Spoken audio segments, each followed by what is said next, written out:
औज़ुबिल्लाहि मिनश्शैतानिर्रजीम बिस्मिल्लाहिर्रहमानिर्रहीम अल्लाहुम्मा सल्लि अला मुहम्मद व अला आलि मुहम्मद। इंट्रोडक्शन टू अकाउंटिंग के अगले लेक्चर में आज हम बेसिक अकाउंटिंग इक्वेशन को स्टडी करेंगे। ये जो अकाउंटिंग इक्वेशन है ये तमाम अकाउंटिंग की एक फाउंडेशन है और जितनी भी अकाउंटिंग प्रोसेस, अकाउंटिंग सिस्टम हम स्टडी करेंगे वो तमाम के तमाम इसी अकाउंटिंग इक्वेशन से डिराइव्ड हुए हैं। तो लेट्स स्टार्ट। जो अकाउंटिंग इक्वेशन है वो assets equals liabilities plus owners equity, या जिसको हम कैपिटल भी कहते हैं। ये जो अकाउंटिंग इक्वेशन है ये बेसिक अकाउंटिंग की बुनियाद है, जैसे मैंने डिस्कस किया। अब हम item by item in points को डिस्कस करेंगे और एसेट्स को भी डिफाइन करेंगे, क्या है एसेट्स, लायबिलिटीज़ को भी डिफाइन करेंगे और ओनर इक्विटी को भी डिफाइन करेंगे।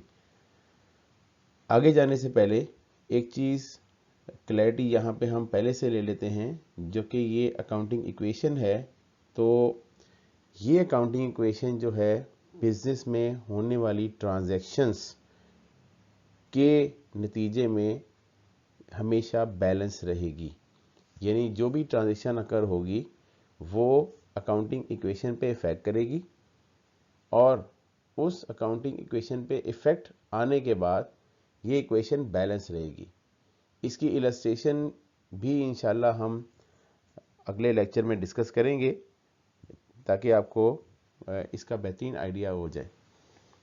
तो पहले हम आइटम बाय आइटम इनको डिफाइन करते हैं कि एसेट क्या है। Asset is a resource that has the ability to provide future economic benefits, यानी फ्यूचर इकोनॉमिक बेनिफिट प्रोवाइड करने की सलाहियत रखता है, यानी वो वैल्यूबल थिंग्स जो बेनिफिट प्रोवाइड करने का पोटेंशियल रखते हैं एसेट्स कहलाते हैं। एसेट्स बिजनेस में इस्तेमाल होने वाली अशिया को आप जनरली कह सकते हैं। जैसे मैंने एग्जांपल के तौर पे यहाँ पे land and building, furniture, plant and machinery, equipment जो नेसेसरी होता है बिजनेस के लिए, सप्लाईज वो आइटम कंज्यूमेबल्स जो बिजनेस में यूज़ होते हैं, अकाउंट रिसीवेबल यानी कस्टमर से हमने पैसे कलेक्ट करने हैं, नोट्स रिसीवेबल कस्टमर ने हमें कुछ रिटर्न प्रॉमिस लिख के दिया हुआ है कि हमें कस्टमर पे करेगा और हमने कस्टमर से रिसीव करने हैं, और कैश। ये कुछ एग्जांपल्स हैं जो एसेट्स की हमने डिस्कस की हैं। तो ये तमाम वो आइटम्स हैं जो बिजनेस में रेवेन्यू जनरेशन के प्रोसेस में यूज़ हो रहे होते हैं, बिजनेस की डे टू डे एक्टिविटीज़ में इनका यूजेज हो रहा होता है। अब ये जो रिसोर्सेज हैं ये दो तरीके के सोर्सेज से बिजनेस में इंजेक्ट होते हैं। या वो सोर्स जो है वो लायबिलिटी का सोर्स होगा, यानी आउटसाइडर ऑफ द बिजनेस जिसने हमें कर्ज दिया होगा, या वो ऑनर ने बिजनेस में इन्वेस्ट किया है, या उन एसेट्स में ऑनर का राइट होगा।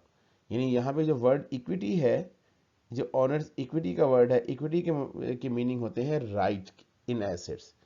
यानी अगर 100 रुपीज़ के एसेट्स हैं, 30 रुपीज़ की लायबिलिटीज़ हैं, तो 70 रुपीज़ की ऑनर इक्विटी होगी, जो इस बात को डिनोट कर रही है कि एसेट्स में 70 रुपीज़ का राइट ऑनर का है।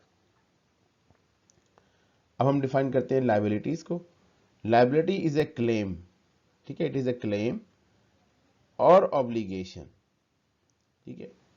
ऑब्लिगेशन से मुराद, ऑब्लिगेशन वो चीज़ होती है, वो जिम्मेदारी है जिसको अदा करना ज़रूरी होता है, that must be paid in the future, यानी जिसके अगेंस्ट कोई छूट नहीं है, कोई रेस्क्यू नहीं है, वो आपको हर हाल में अदा करनी है, कारोबार को हर हाल में पे करनी है, ठीक है। और इस लायबिलिटी के पे करने से रिसोर्सेज का बिजनेस से आउटफ्लो होगा।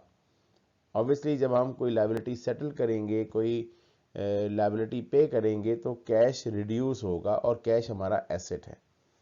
ठीक है, इसी एग्जांपल बैंक लोन है, हमने बैंक से लोन लिया हुआ है, वो हमने वापस करना होता है। जब वापस करेंगे तो हमारे पास रिसोर्सेज का आउटफ्लो हो जाएगा। अकाउंट्स पेबल, जैसे यहाँ पे अकाउंट्स पेबल की एग्जांपल है, सेम ये कनेक्ट होता है अकाउंट रिसीवेबल के साथ, यानी एक कंपनी का अकाउंट रिसीवेबल या एक बिजनेस का अकाउंट रिसीवेबल किसी दूसरे बिजनेस के लिए अकाउंट्स पेबल होगा, और एक बिजनेस का जो नोट्स पेबल है वो किसी दूसरे बिजनेस के लिए नोट्स रिसीवेबल होगा। फिर कुछ और लायबिलिटीज एग्जांपल है, सैलरीज पेबल हैं, अगर हमने एम्प्लॉइज से सर्विसेज ले ली हैं और हमने उन एम्प्लॉइज को भी पेमेंट करनी है तो सैलरीज पेबल हैं। वेजेस पेबल है, हमने वर्कर्स जो हम डेली वेजेस के ऊपर रखते हैं उनको भी हमने पेमेंट नहीं की है तो वो भी हमारे लिए एक लायबिलिटी है। तो लायबिलिटी क्या है? जो क्लेम्स हैं जो हमने पे ऑफ करने होते हैं। ऑनर इक्विटी जो है वो रेसिडुअल यानी बच जाने वाला, ऑब्वियसली जैसे मैंने पीछे एग्जांपल दी कि 100 रुपीज के जो एसेट्स हैं उसमें 30 रुपीज की अगर आप लाइबिलिटीज पे ऑफ कर देंगे तो जो बच जाएगा 70 रुपीज उस पर राइट जो है वो ऑनर का है।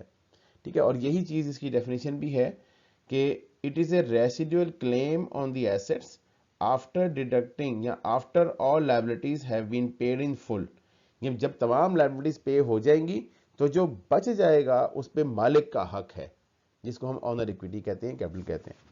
अच्छा, अब यहां से ऑनवर्ड हम बहुत इंपॉर्टेंट डिस्कशन स्टार्ट करने लगे हैं कि ऑनर इक्विटी जो है वो दो सोर्सेज से इंक्रीज हो जाती है और दो सोर्सेज से या दो फैक्टर से रिड्यूस होती है। ठीक है, अब यहां पे मैंने सिर्फ इनके नाम आइडेंटिफाई किए हैं।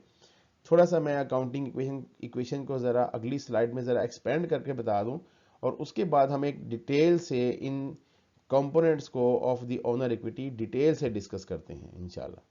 तो चले आए, पहले जरा अकाउंटिंग इक्वेशन को जरा हम एक्सपेंड करते हैं।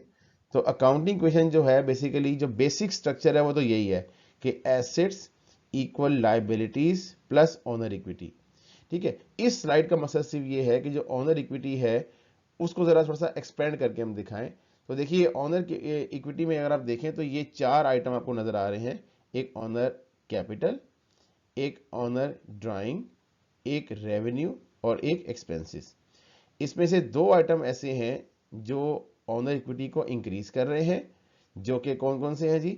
एक ऑनर कैपिटल है, ये ऑनर इक्विटी को इंक्रीज कर रहा है, और एक रेवेन्यू है जो ऑनर इक्विटी को इंक्रीज कर रहा है। अब ये क्या है ये हम डिस्कस करते हैं। ठीक है, इनको डिटेल से हमने अगली स्लाइड में डिस्कस करना है। दो आइटम जो है वो ऑनर इक्विटी को रिड्यूस कर रहे हैं, जिसमें से एक जो है वो ऑनर ड्राइंग है, ठीक है, और एक जो है वो एक्सपेंसेस हैं। ठीक है, ये ऑनर इक्विटी को रिड्यूस करते हैं। ठीक है, अब हम इन चारों आइटम्स को जो कि चारों मिला के टोटलिटी में right in assets of honour equity बनता है, इनको हम डिटेल से वन बाय वन डिस्कस करते हैं जी। तो ऑनर इक्विटी या कैपिटल जो है उसमें दो आइटम इंक्रीज किए हैं, जिसमें पहला आइटम जो है वो इन्वेस्टमेंट बाय द ओनर है। इन्वेस्टमेंट बाय द ओनर जो है यानी वो अमाउंट जो ओनर बिजनेस में इन्वेस्ट करता है, बिजनेस में ऐड करता है। ये जो एडिशन है ये बिजनेस स्टार्ट के टाइम पे होगा और इसके बाद किसी भी टाइम पे हो सकता है। अच्छा, यहां एक बात जरा बड़ी इंपॉर्टेंट समझ लें कि मालिक जो है वो कारोबार में अपने घर से, अपने पर्सनल एसेट से कोई भी चीज कारोबार में लेके आएगा वो उसकी इन्वेस्टमेंट होगी। जरूरी नहीं है कि वो सिर्फ कैश ही लेके आएगा, वो कोई फर्नीचर भी ला सकता है, वो अपने बिल्डिंग भी कारोबार के नाम कर सकता है, वो कोई इक्विपमेंट कारोबार के नाम कर सकता है। इन शॉर्ट वो कोई भी एसेट कारोबार में लगाएगा वो उसकी इन्वेस्टमेंट कहलाएगी और वो उस इन्वेस्टमेंट पे मालिक का ही हक है। एसेट्स भी इंक्रीज होंगे, इन्वेस्टमेंट भी इंक्रीज होगी। ये सारी इक्वेशन हमने डिटेल से ट्रांजेक्शन वाइज हमने डिस्कस करनी है, लेकिन मैं आपको अभी कॉन्सेप्चुअली समझा रहा हूं कि जो पैसा मालिक जो है वो कारोबार में इन्वेस्ट करेगा या जो एसेट्स मालिक कारोबार में लगाएगा उस पे मालिक का ही हक है। और दूसरा जो सोर्स है जिससे ऑनर इक्विटी इंक्रीज है वो रेवेन्यू है। तो revenue is earned when services are rendered, यानी services are performed and goods are delivered, और गुड्स जो है वो डिलीवर की जाती हैं, डिपेंडिंग अपॉन कि हमारी नेचर ऑफ द बिजनेस क्या है। अगर हमारी nature of the business service business है तो हम रेवेन्यू को कमाएंगे सर्विसेज को रेंडर करके। जब हम कस्टमर्स को, क्लाइंट्स को सर्विसेज रेंडर कर देंगे तो हमारा रेवेन्यू कमाया हुआ कंसीडर किया जाएगा। और अगर हमारा बिजनेस ट्रेडिंग या मैन्युफैक्चरिंग है तो हम कस्टमर्स को गुड्स जब डिलीवर कर देंगे तो वो हमारा रेवेन्यू अर्न हो जाएगा। हम कस्टमर से पैसे या तो कलेक्ट करेंगे या उससे फ्यूचर में कोई टाइम देंगे कि वो कलेक्ट हमें भेजे, उसके लिए फिर हम अकाउंट रिसीवल या नोट रिसीवल बुक करेंगे। तो ये जो दो फैक्टर्स हैं, ये दो फैक्टर्स कारोबार में एसेट्स को इंक्रीज करेंगे और अल्टीमेटली उस एसेट पे जो हक है वो मालिक का होगा। ये दो सोर्सेस अगले वाले हैं, ये कारोबार से एसेट को डिक्रीज करेंगे। कौन कौन से हैं जी? पहला ड्राइंग्स हैं। ड्राइंग्स मतलब कि कारोबार से मालिक ने एक अमाउंट विड्रॉ किया है अपने पर्सनल यूज के लिए। अब यहां पे जरा इंपॉर्टेंट बात समझें, मालिक कारोबार से प्रॉफिट को विड्रॉ करने की इंटेंशन रखता है। मालिक कारोबार से अपना असल अमाउंट जो उसने इन्वेस्ट किया वो विड्रॉ नहीं करता, वो तो बिजनेस में यूज हो रहा है प्रॉफिट जनरेट करने के लिए।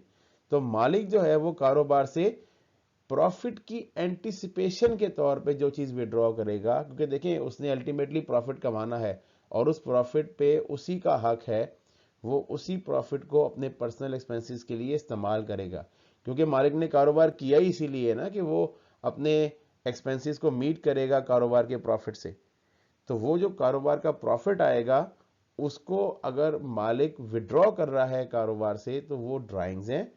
और ये जो ड्राइंग है ये एक्सपेंस नहीं है। जरा इसको थोड़ा सा हम इसको स्टडी कर लें कि विड्रॉल ऑफ कैश, या तो वो कैश विड्रॉ करेगा और एनी अदर एसेट, और इसके अलावा कोई दूसरा एसेट भी विड्रॉ करेगा from the business by the owner in anticipation of profit. ये जो वर्ड है ना, इन एंटीसिपेशन ऑफ प्रॉफिट, ये बड़ा इंपॉर्टेंट कॉन्सेप्ट है। यानी प्रॉफिट की एंटीसिपेशन में जो है वो विड्रॉ कर रहा है, वो अपनी असल रकम को विड्रॉ नहीं कर रहा, वो प्रॉफिट को विड्रॉ कर रहा है। प्रॉफिट उसको होना है क्योंकि वो रेवेन्यूज कर रहा है, रेवेन्यूज पे हक मालिक का है, वो एक्सपेंसेस कर रहा है। अभी आगे में एक्सपेंसेस की बात करते हैं। तो एक्सपेंसेस क्या है? वो जो रेवेन्यू कमाने के लिए खर्चा किया वो एक्सपेंस है, तो इनका डिफरेंस प्रॉफिट है। वो प्रॉफिट पे हक मालिक का है और उस प्रॉफिट को मालिक बिजनेस से विड्रॉ करवा सकता है। जब वो मालिक बिजनेस से प्रॉफिट को विड्रॉ करेगा, ड्राइंग करेगा, तो बिजनेस में रिसोर्सेस कम हो जाएंगे, एसेट्स कम हो जाएंगे। या तो वो कैश कम होगा, अगर कोई एसेट विड्रॉ किया तो वो एसेट कम हो जाएगा, लेकिन उसी दूसरी तरफ मालिक का हक भी बिजनेस से कम हो जाएगा। एक पॉइंट जो मैंने यहाँ पे बोल्ड किया हुआ है, ये बिजनेस का एक्सपेंस नहीं है। Drawing is not an expense. Reason क्या है कि एक्सपेंस वो होता है जो रेवेन्यू कमाने के लिए खर्च किया जाता है, लेकिन ड्राइंग जो है वो बिजनेस से रिसोर्सेज का आउटफ्लो होगा, लेकिन वो रेवेन्यू कमाने के लिए नहीं होगा, वो मालिक प्रॉफिट की फॉर्म में विड्रॉ कर रहा है। एक्सपेंसेस क्या है? एक्सपेंसेस क्या है? Payments made to earn revenue. Revenue कमाने के लिए जो भी पेमेंट्स की जाएंगी वो एक्सपेंसेस कहलाएंगी। For example salaries expense, rent expense, advertising expense, insurance expense, utilities expense वगैरह वगैरह। तो ये जो अकाउंटिंग क्वेश्चन का हमने बेसिक स्ट्रक्चर देखा, इसका कॉन्सेप्ट ये है कि जो अल्टीमेटली जो एसेट्स हैं इक्वल लायबिलिटीज प्लस कैपिटल, ये अकाउंटिंग इक्वेशन जो है ये बेसिक अकाउंटिंग की फाउंडेशन है। अब हमने नेक्स्ट लेक्चर में इंशाल्लाह ये डिस्कस करना है कि जो अकाउंटिंग इक्वेशन पे डिफरेंट ट्रांजैक्शन का इम्पैक्ट है वो क्या होगा। ठीक है, तो उस वक्त तक के लिए इजाज़त दीजिए। अल्लाह हाफिज़, अस्सलाम वालेकुम।